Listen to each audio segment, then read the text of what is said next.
Шейх, ты упомянул историю двух молодых людей, которые умерли за короткий период времени один за другим. Что за история этих молодых людей? Да, это одна из историй, которой я горжусь. И она поразила меня очень. Многие братья и имамы из мечетей с различных мест арабского мира связывались со мной, прося у меня разрешения распространить эту историю. Это странная история, очень странная. Как я упоминал до этого, я был волонтером ради Аллаха. Я омывал тела мертвых, прежде чем они будут погребены.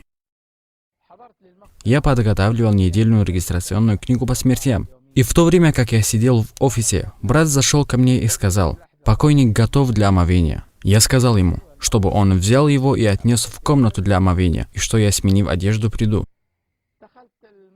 Я, войдя в комнату, заметил брата, который кричал: «Уйдите! Уйдите!» Я был просто удивлен. Если бы я не был одет в спецформу для омовения, он бы меня также прогнал. Я сказал ему, что мне нужны двое, которые помогут мне омыть тело. Он сказал: «Я сам помогу тебе, о шейх». Простите, умер один из молодых людей? Да, один молодой человек, но к этому времени я еще не открыл даже его лица. Этот человек сказал: «Только я помогу тебе, о шейх». Он прогнал остальных? Да, всех, даже его отца и брата, он отправил их всех. И он сказал: «Только я останусь тебе помочь, о шейх». Я сказал: «Хорошо». Мы положили молодого человека на стол для омовения. И как только я начал снимать с него одежду, я начал с правой стороны открывать его лицо. Внезапно брат, который помогал мне, начал кричать неимоверным голосом. Я сказал ему: «Брат, да вознаградит тебя Аллах. Если ты не можешь перенести этой ситуации, уйди отсюда, и пусть кто-нибудь другой поможет мне». Он сказал: «Нет, шейх, только я помогу тебе».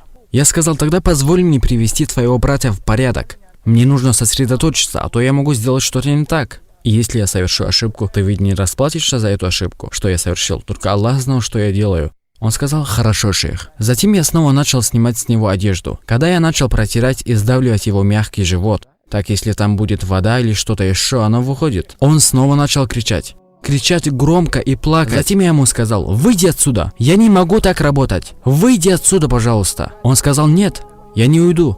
Я один, кто тут должен остаться и помочь». Я попытался узнать, в чем же причина его плача. Я сказал ему: «Этот покойник страдает от твоего плача и кричит подобно тебе». Простите, это был его брат? Нет, погоди, шейх, ты узнаешь чуть позже. Я хотел узнать причину всего этого. Так я начал беседу с ним понемногу, чтобы понять причину. Я спросил его: «Какими были отношения между тобой и им?» Он сказал, что он был ему братом и отцом и матерью. Я спросил: «Как? Ты же не его брат?»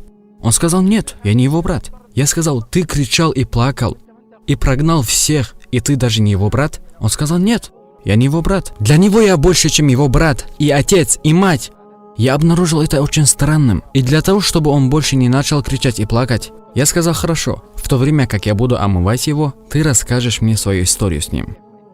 И этот человек начал помогать мне и разрезать ткань ножницами. В то время я поинтересовался у него: «Как ты не его брат?» Он сказал мне: «О шейх, я спрашиваю тебя ради Аллаха, видел ли ты двух подобных нам людей?» Я спросил: «Как?» Мы пошли в начальную школу вместе, мы ходили в среднюю школу вместе, мы ходили в высшую школу вместе, мы окончили университет вместе, и нас назначили на работу вместе, и мы женаты на двух сестрах, и Аллах наградил нас обоим мальчиком и девочкой.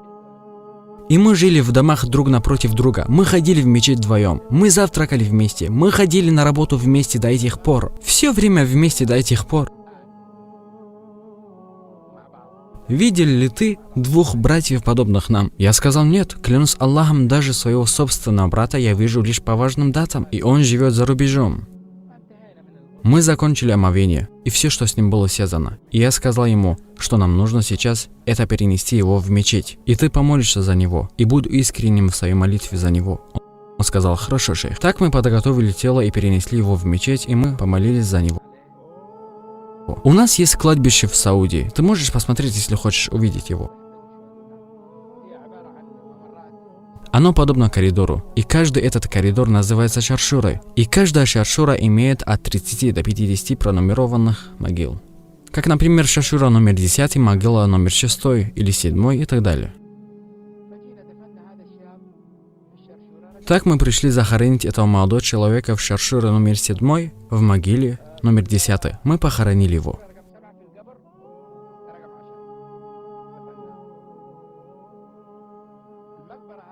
На кладбищах, на котором был назначен я, не проходил мимо этой кладбища никто, кроме как помолиться за кого-то. Это большое кладбище в Джидде, и к нему принесли много мертвых тел. Так мы захоронили этого молодого человека после зухр намаза, и люди, помолившись за него, разошлись.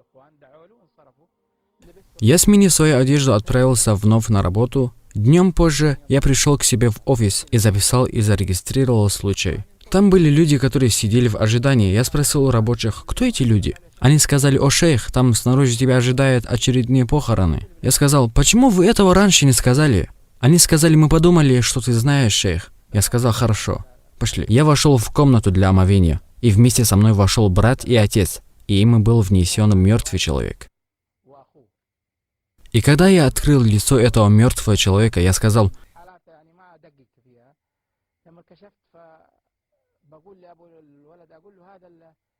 этот человек нечто странное для меня. И отец начал плакать. Отец начал плакать. Он сказал мне: почему, о шейх?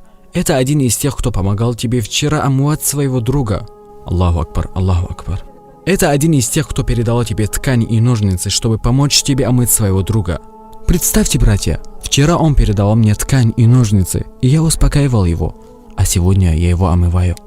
Каждый раз, когда я двигал части его тела, чтобы омыть, мои слезы падали на его тело. Это неожиданность. Это неожиданность.